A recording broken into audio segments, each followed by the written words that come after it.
मशहूर है, जैसे कि उसकी इम्पैक्ट में कहीं पे गिना भी नहीं है। और ये फिशिंग को काफ़ी नुकसान हो रहा है क्योंकि जो सी टेम्परेचर है समर में 24 डिग्री रहता है और वो 60 डिग्री अपर मिला के तो करीबन 31 हो जाता है। और ऐसे भी मरीन ऑर्गेनिज्म 30 डिग्री से अप जाएगा तो ऑटोमेटिकली मर जाएगा। तो अभी आज ऐसी स्थिति हुई है कि सीजन खत्म होती है जून में और लोग अभी से रिटर्न चले गए मई एंड में, अरे अप्रैल में। तो वो एक बड़ा इम्पैक्ट वहीं पे हुआ है। और इनटेक और आउटफॉल चैनल की वजह से पूरा जो ग्राउंड वाटर है वो सलाइन होने गया है। वहीं पे अच्छा खासा जो एग्रीकल्चर होता है, डेट पाम, कोकोनट्स और चीकू, वो पूरा काफ़ी खत्म होने लगा है। जो लेबर इश्यू वहीं पे बढ़ते जा रहा है क्योंकि माइग्रेटरी लेबर आते हैं और गुजरात में अल्कोहल बैन है और लोकली मेड करके, तो फिर वो भी एक बड़ा प्रॉब्लम वहीं पे हो रहा है। काफ़ी सारे मैंग्रोव रिस्ट्रिक्शन किया है, खास करके बच्चों के हेल्थ पे काफ़ी इम्पैक्ट हुई है। No proper information was shared with the community either by the ADB or by the AFC. No meaningful consultation was carried out there. The social and environmental impact assessment was wrong. Wrong in the sense 10,000 plus fish workers were not counted as affected people. Because the reason they said was that they are migratory fishermen. Just to kind of expand that, people migrate to the coast for 8 months and a year. They do the fishing, I mean, the migration happens with the whole family. They stay there, they do the whole fishing activity, and during the monsoon season, when the breeding time happens, the fishing is banned for the breeding and they go back to their original villages. Because of that reason, they were not counted as affected communities. The outlet channel of the Tanamundra project, the water which is used in the plant is thrown out to the sea through an outlet channel.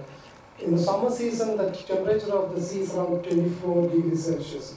Because of the water which is kind of thrown back to the sea without any treating, the temperature goes up to 30 degree and even 31 degree. All the marine ecology get destroyed because of the increase of the temperature. Fishing is allowed until June. That's when the fishing ban happens for 3 months. But people have already kind of started going back because the fish catch has kind of drastically come down over the last few months. Because of the digging of the intake channel and the outfall channel, the groundwater has kind of got polluted, the salinity kind of increased. This is an area with a lot of horticulture, the date palm, the coconut, the sapota, all of them are getting affected. Gujarat is a dry state where alcohol is not available.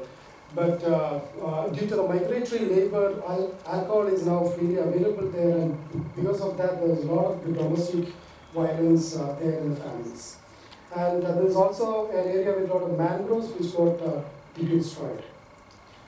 दूसरा जो cumulative impact कहीं पे नहीं किया गया है, और एक जो ग्रीन पीस ने स्टडी किया था उसमें से क्लियर निकल के आया था कि करीबन 100 से 120 लोग हर साल मरते हैं क्योंकि ये कोल्ड डस्ट हो जाती है।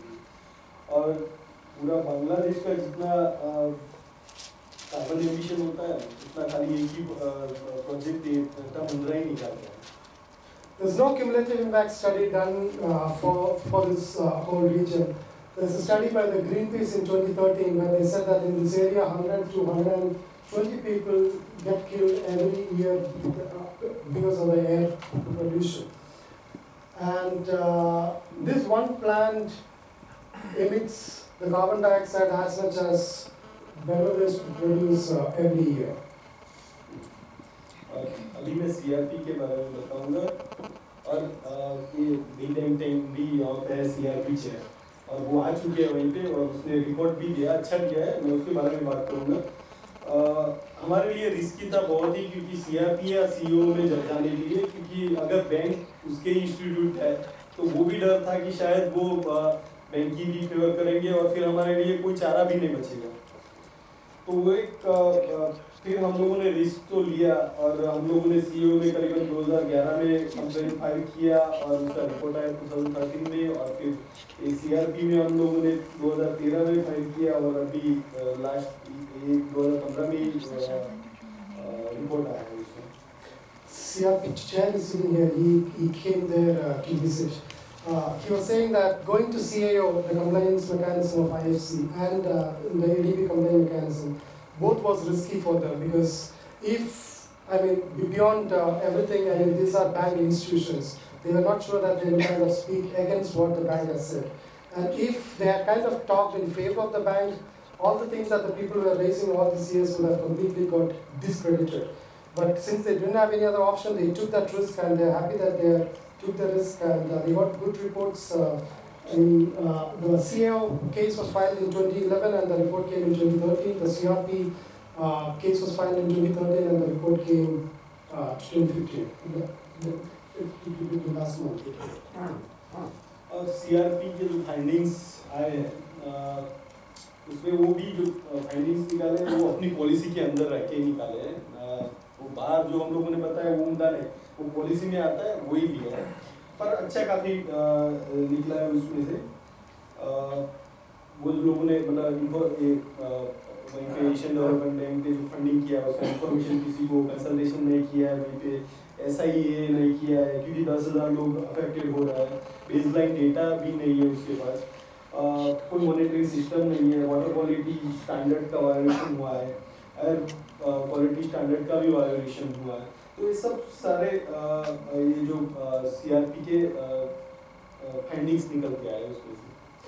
We are happy that within the policy constraints of the CRP, they have done a good job. I mean, they have not kind of confirmed all the things that we wanted them to do, but within the policy constraints, we think they have done a good job. They have said that the information is not properly shared with the communities, proper consideration was not done, the social and environmental impact assessment was wrong, that there is no baseline data available, monitoring systems are absent, water quality and air quality standards are violated. Same like CEO के जो findings है उसमें भी same like मुझे जैसे SIA भी नहीं किया, मतलब वो भी गलत था, बेसलाइन डेटा भी नहीं, उसमें लैंड एक्विजिशन पॉलिसी का वायोलेशन हुआ है, बायोडाइवर्सिटी कंजर्वेशन को पूरा इग्नोरेंस किया है, pollution and marine environment policy का भी वायोलेशन हुआ है, और क्यूमुलेटिव इम्पैक्ट नहीं किया गया है वहीं पे। और अभी 1 साल के बाद जब मॉनिटरिंग रिपोर्ट निकला तो उसमें भी कुछ भी नहीं किया क्योंकि 1 साल हो गया एक रिपोर्ट आए और उस पर प्लान बनाने के लिए नहीं बोला था, बस खाली CSR बताते हैं क्योंकि नुकसान दूसरा कुछ हो रहा है और वो CSR की बात करते हैं। CA also kind of came out with similar kind of findings report. They said the social and environmental impact assessment is wrong. There's no baseline data available. The land acquisition policies were violated. The biodiversity conservation policy was violated. The marine environment policy was violated. No cumulative impact. All these kind of things they have said. They also came out with a monitoring report 1 year after the original report, and they confirmed that none of the findings were addressed during the past 1 year. What the company has done so far is only corporate social responsibility initiatives, but nothing to kind of address the findings of the CA. हम लोगों ने अभी IFC को हम लोग US court में ले गए हैं क्योंकि करीबन 2011 से लेके अभी तक हम लोगों ने रिपोर्ट आने के बाद भी वर्ल्ड बैंक प्रेसिडेंट को भी काफ़ी प्रेशराइज किया, उससे कुछ नहीं किया और कम्युनिटी के पास कोई चारा भी नहीं था कि सिद्धांतिक तौर पे देखा जाए तो कि अभी एक ही ऑप्शन बचा था, अभी उसको हम लोग कोर्ट में लेके गए हैं, देखते हैं अभी क्या होता है, पर लास्ट में नुकसान तो होते ही जा रहा है। Last month we have filed a case against IFC in a US court. That's because since 2011, since the report came from CAO, we were kind of following up with the World Bank president and others, and nothing has kind of so far happened. And the communities were not, communities didn't have any other option than to go to the court. we are waiting and seeing what happens there. While we are waiting, the destruction is still happening in the communities. और हमारी ये Asian development bank के सामने मतलब कुछ demands भी हैं। अभी तक मैनेजमेंट एडीबी मैनेजमेंट ने ये रिपोर्ट को एक्सेप्ट नहीं किया है, तो वो कम से कम एक्सेप्ट करे एडीबी मैनेजमेंट। दूसरा कि जो सीआरपी जो फाइंडिंग्स आए हैं उस पर कुछ एक्शन प्लान बने, क्योंकि वो फिर सीएसआर में डाल देते हैं और सीएसआर तो कंपलसरी है करने के लिए, तो वो नहीं, जो फाइंडिंग्स है उसके बारे में कुछ प्लान करें। और तीसरा वो है कि लोगों को जो नुकसान हुआ अभी 2012 से लेकर अभी तक का, तो उसका कॉम्पनसेशन दे। और अभी तक की जो मरीन इकोलॉजी जो डिस्ट्रक्शन हुआ है उसके बारे में रिस्टोरेशन का प्लान बनाए एडीबी और वो इम्प्लीमेंट करे वहीं पे। और अभी फाइनेंस करना बंद करे टाटा मुंद्रा को, क्योंकि कुछ किया भी नहीं और अभी तो लग रहा है कि कुछ करेगा नहीं। We have a few demands for ADB. One is that they should accept the findings of CRP. Even in the management response, they have kind of conveniently acknowledged some of the things and some not. They should develop an action plan based on the findings of CRP. They should not be kind of doing only the CSR activities, but the action plan based on the findings. They should compensate the people who have already kind of lost everything. They should make all efforts to kind of restore the environment. And if the company is kind of delaying this, and if they are not doing it, ADB should withdraw the funding from the project. Thank you.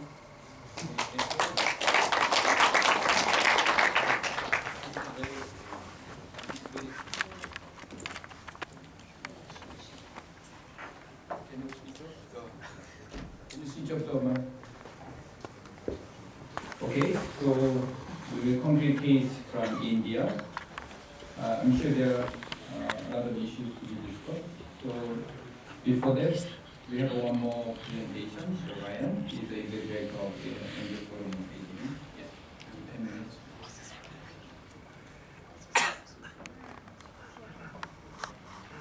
We'll just wait for a second to load the PowerPoint.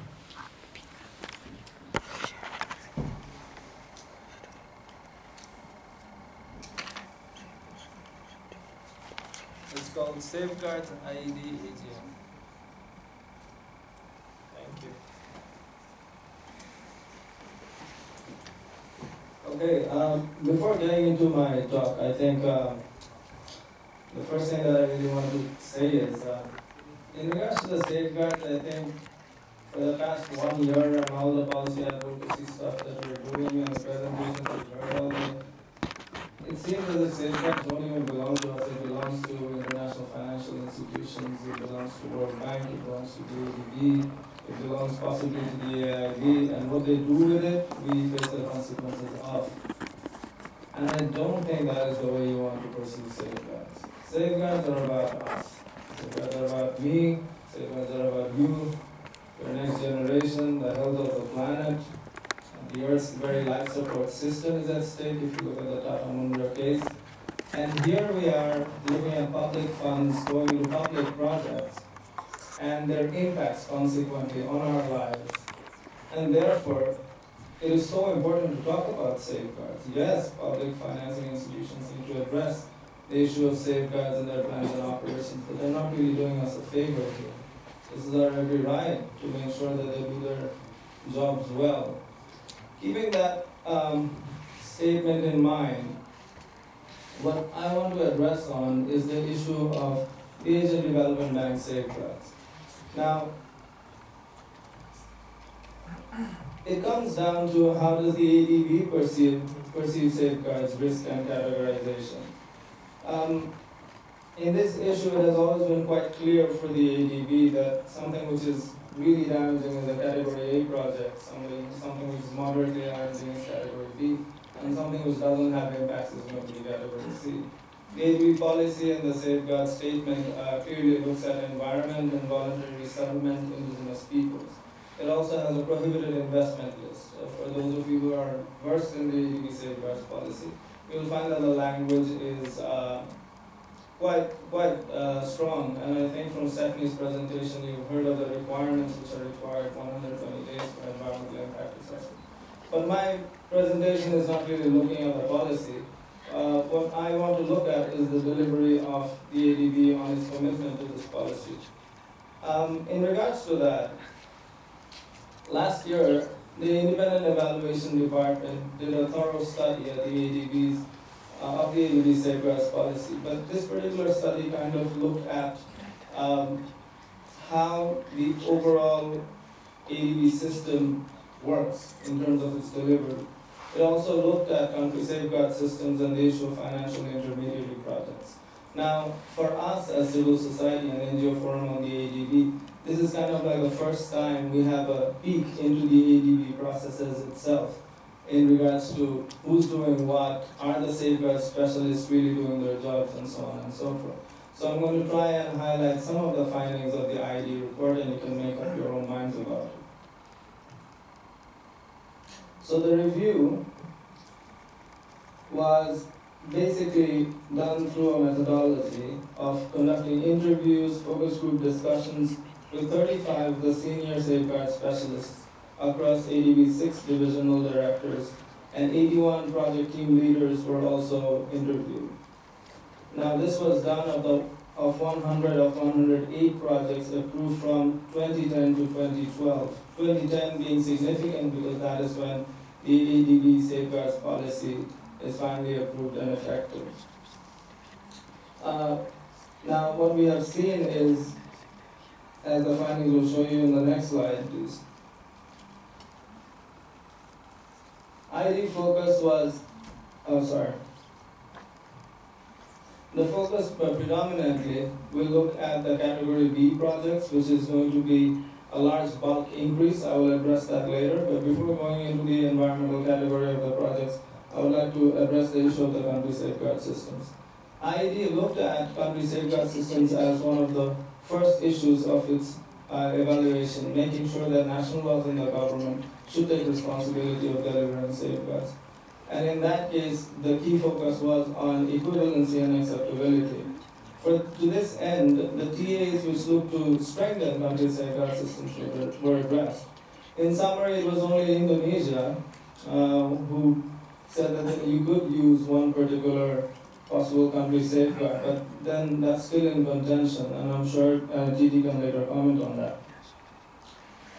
Country safeguards reviews a fixed part of the ADB country partnership strategies. This was a recommendation by IAD.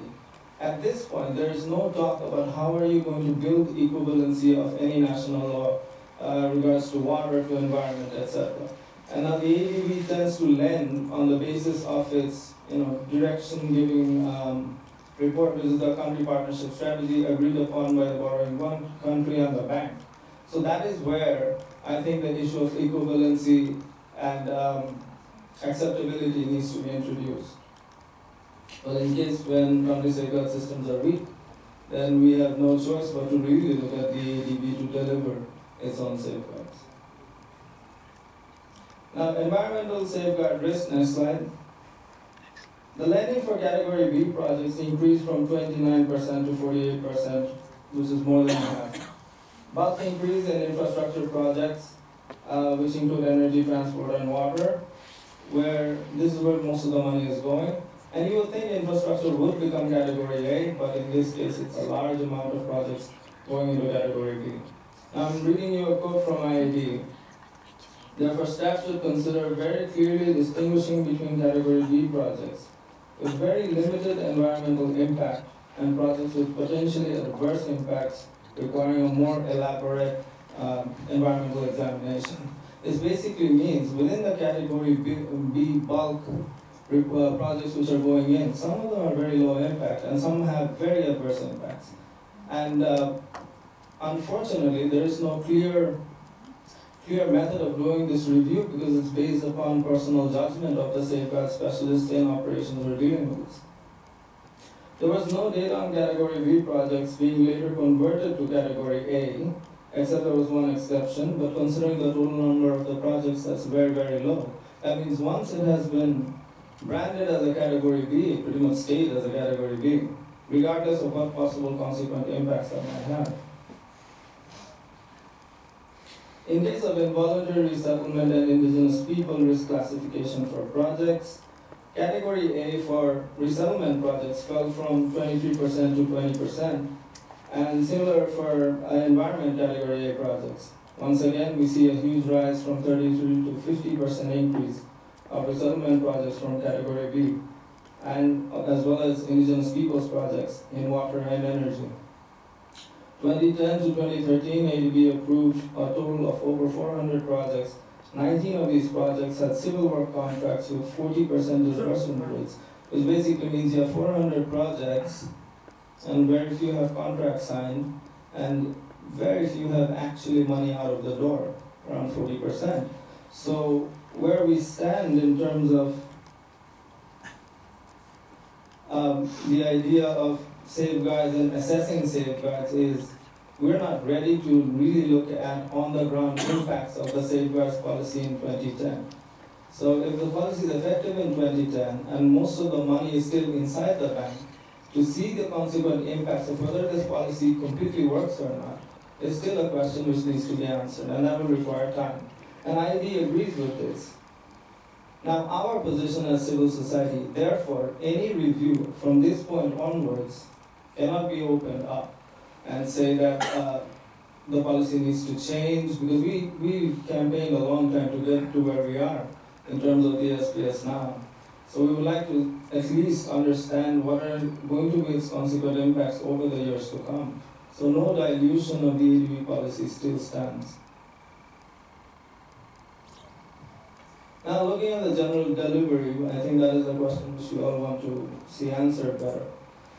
The safeguards operational procedures seek to ensure effective safeguard measures at entry level, as Naseem highlighted in his deliberation, and at the outflow level in implementation. So you want to look at proper assessments being done at the quality entry level, environmental impact assessments probably better understood, what are going to be the social dimensions of a project. You want to know all these things before you go into the board. IID reviews data from RSES staff through checklists after board approval on the quality of safeguards for selected Category B projects. Now, Category B projects are all under Operations Department. I know this goes a bit technical if you're looking at the ADB structure, but right now, Category A projects go under the Regional Sustainable Development Department, where they do emphasis on EIAs, but Category B, we're still in the land of the Operations Department and the clients. Now, the general rule of how this categorization takes place. Operations Department proposed safeguard risk categorization, and they also do the designing of the resettlement plans for indigenous peoples, etc. And for Category A, it's RSES. Now, the final seal of approval of what category this particular project is goes to the Chief Compliance Officer. If I'm not mistaken, Naseem, that's you. That's correct. All right. So I'm just saying you're doing a lot of Category Bs. Yeah, and have you noticed how the Category A's have stayed roughly the same? So Yeah. the new B's are basically what used to be C's. All right. I'll let the floor ask you some questions. I'll break for water.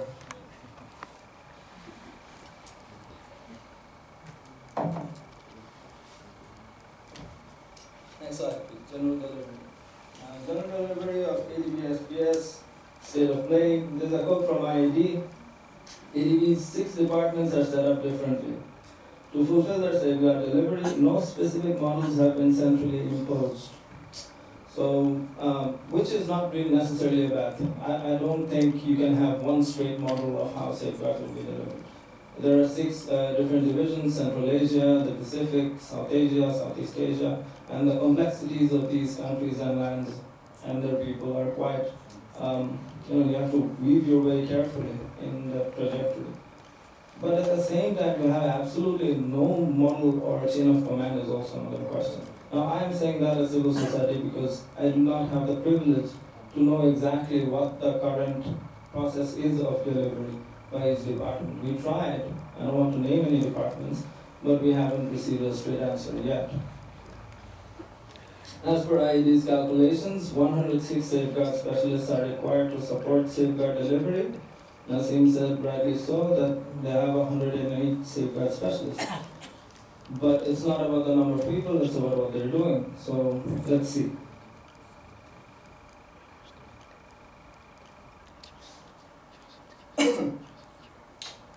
Safeguard specialists, according to the IED report, for category A and B, environmental safeguard projects, they spend mostly, roughly 60% of the time for reviewing documents, client plans, consultants' reports. 20% of the time they're doing capacity building with borrowing clients or attending official meetings. 20% of the time they're doing field visits. And we want to see those numbers change because as you can see, 60% of the time they're going into reading reports. For category B, social safeguards, over 50% of the time went into reviewing reports, with roughly 20% time going to meetings and 20% for field visits.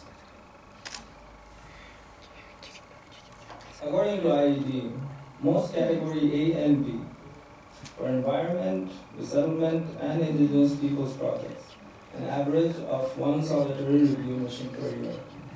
And these are very short missions. You just go to the resident mission, and for each mission there should probably be 50, 60 projects. So you do the math about how many on-field ADB staff are going to make sure livelihood restoration are taking place. And those are some very, very serious questions which we are asking here. 8 out of the 12 projects have not had a field visit.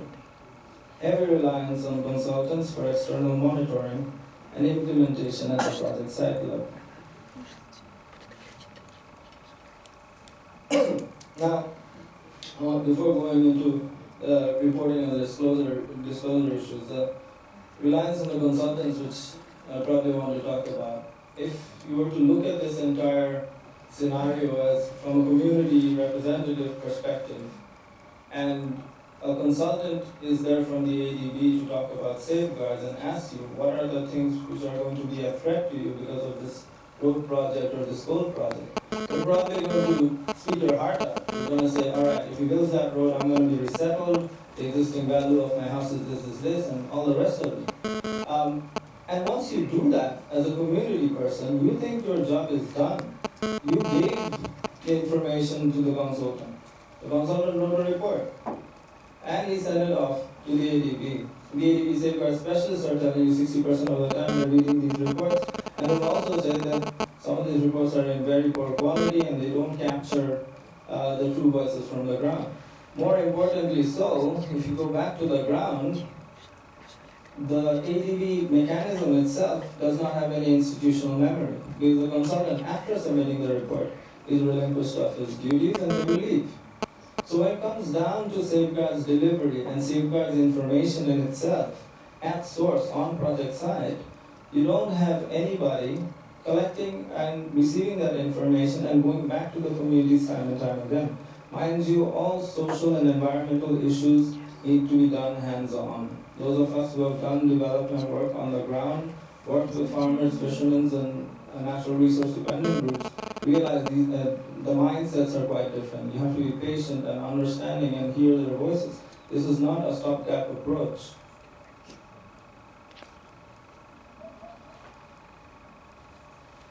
Next slide.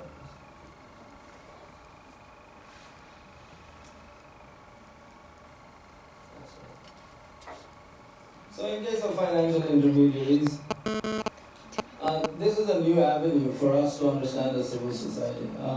In IED's findings, financial intermediaries projects do fall under the existing ADB safeguards. Private sector does not have a practice to monitor safeguard implementation on FIA projects, except when it's classified as a sub-project A, then the private sector operations department of the ADB can go to the field site. But unfortunately, we don't know what's happening, and IED's report, we know this here, will tell you that there is no reports uploaded on the public website from any private sector project. So we have a serious issue in regards to disclosure on financial intermediary projects and safeguards. And this is a much more deeper question than disclosure because you have a very clear gap in processes as well.